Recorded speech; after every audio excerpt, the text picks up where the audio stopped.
To keep your HD-V2 running strong, maintain it with these simple tasks.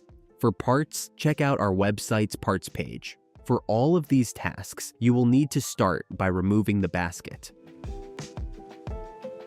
If you are getting an excessive amount of brass jams, it's likely because the ejector fingers need to be tightened. To do this, squeeze a C-clip onto either end of the bar, as shown here. If an ejector finger is broken and not ejecting the brass, replacing the finger is easy. Flip the baffle up and force the broken finger upright. Firmly grip the base of the finger and pull up and towards you. Grab your finger replacement, slide it under the baffle and into the appropriate section of the wheel.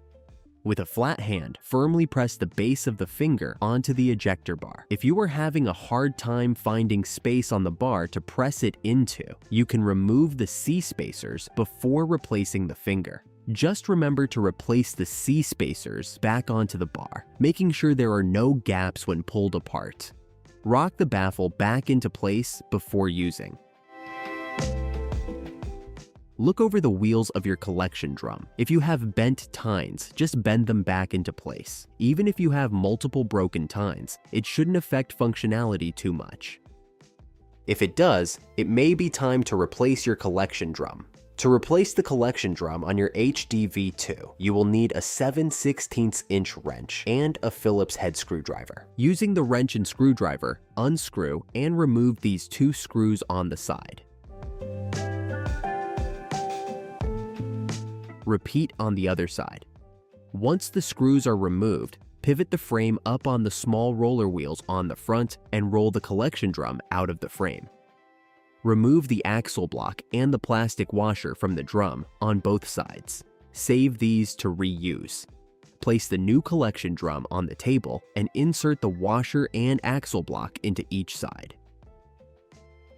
Flip all the ejector fingers up and rest them on the baffle.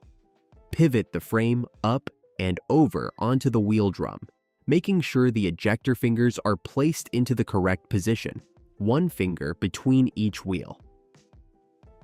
Line up the top axle block hole with the bottom frame hole as shown here.